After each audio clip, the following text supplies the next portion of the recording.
Queen versus pawn on the 7th rank. So let's set up the position. Here we have black king.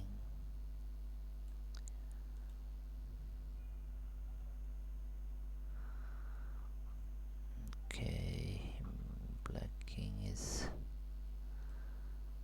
let's put on d2, and so just a step away to just promote the queen, promote to queen. So, and here is black, sorry, white king and white queen at the corner of the board.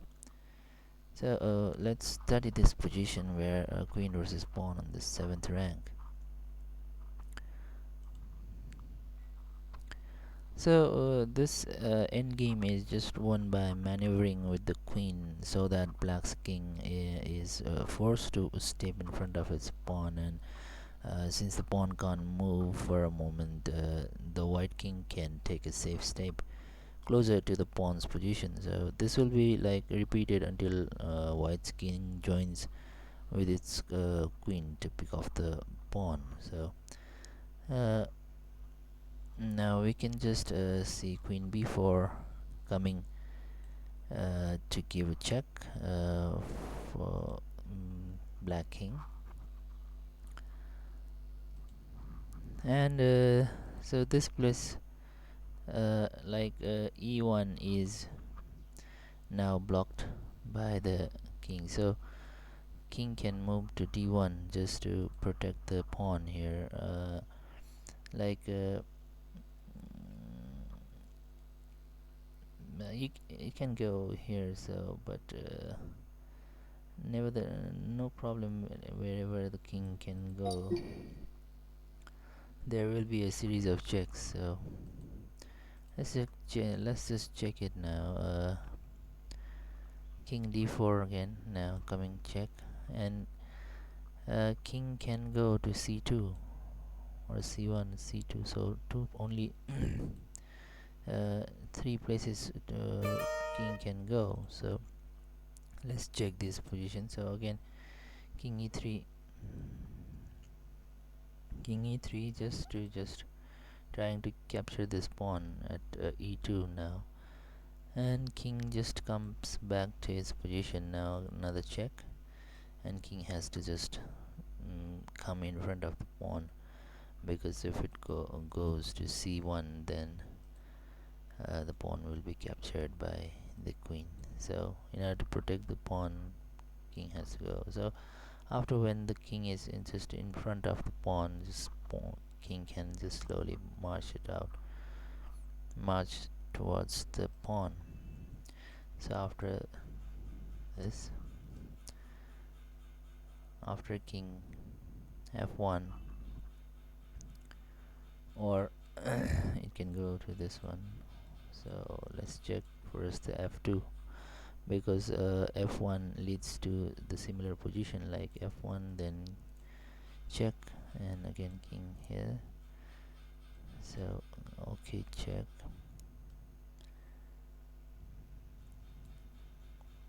and now king has to move. So let's check this position now. If king goes to d2, then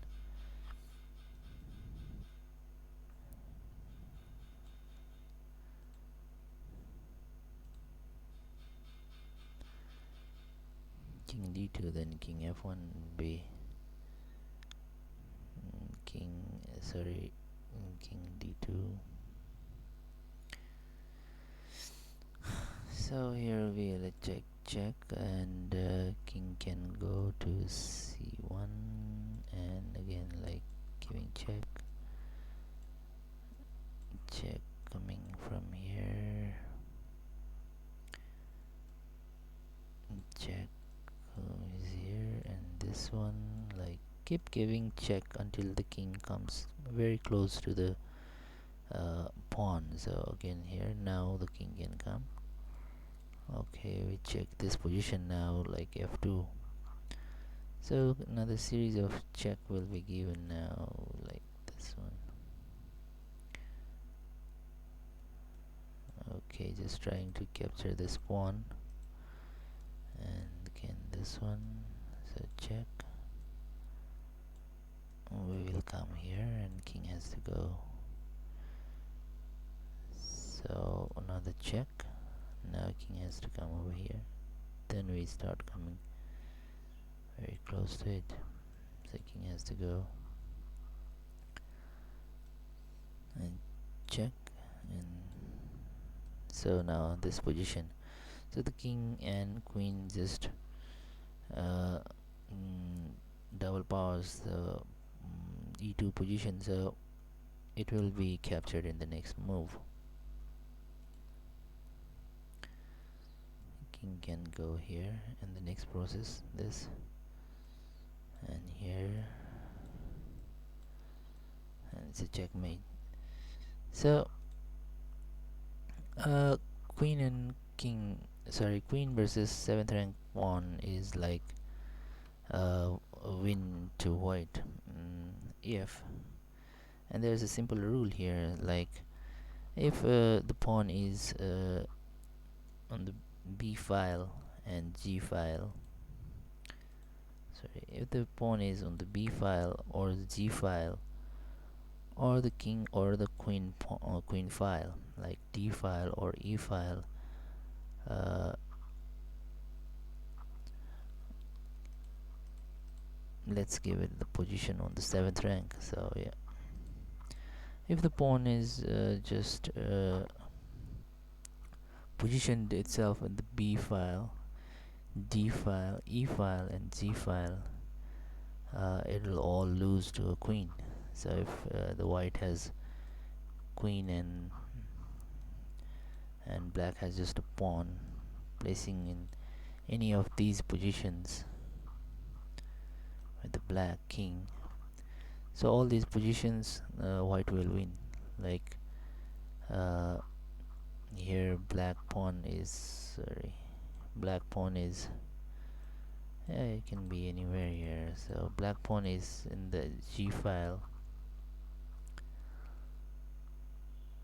so it will lose. Similarly we can test it like to this one or this one.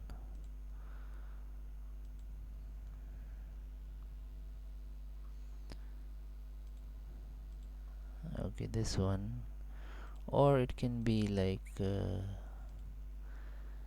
so here, that's also in for white. So in some summary we can just uh, put the idea that if the pawn is in the b file, d file, e file and g file, it'll all lose to white, I mean in the queen side. So another rule is like if the pawn is in the c file or f file, or if it's the rook pawn, so then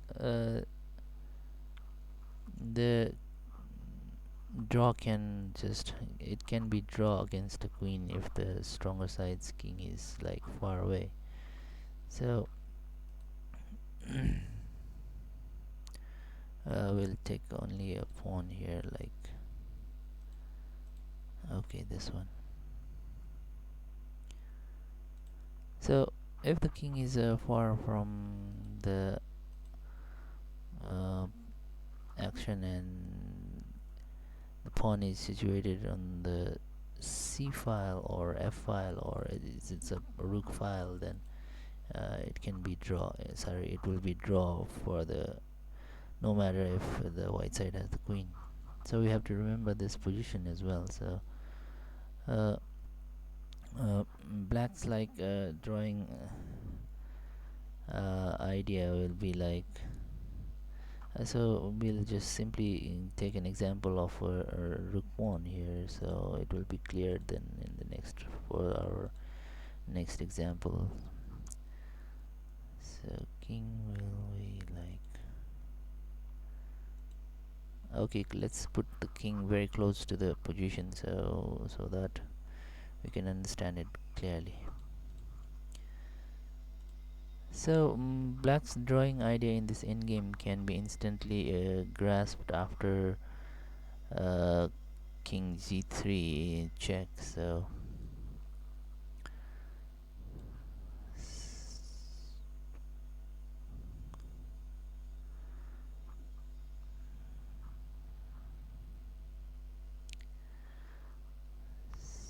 Sorry, our queen is over here mistakenly placed. So let's bring white queen to d3. Okay, so after g3, after g3, okay, check, and king h1 is a forcing move, because if king goes to f file, then the pawn will be captured and it's a win for white. So when the hoped for the march of the last, in like in the last previous example, like queen can just check on g3 and trying to march the king. Unfortunately for white, queen checks also get nowhere. So uh, if white goes, then if white marches towards the pawn, then it's a stalemate. So there is nowhere to go. So this process will be like queen e1 check also. Now there is no other ways than giving check from white. So because if white stops the check, then queen king can just escape, and next move the pawn can promote. So giving checks is very important now. So king can just go to g2, and king queen have to just give check. Now king like queen like queen g2, queen d e5 is the must. So sorry, e4 is the check, and king g1. So it just will repeat and the game will be draw. So uh, main idea is like just we just mentioned that a rook on the rook pawn, or a or h file does not matter on the 7th rank, draws against queen if the stronger side king is far away from the action. So because the king will just want to leave the square, and the game goes to ends in the draw. So this is the queen versus pawn 7th rank uh, story. So you can say his story because it's quite interesting. So thanks for watching, guys. We'll be bringing our coming up with the next videos. Stay tuned till then. Play good chess and have a good day. Thank you.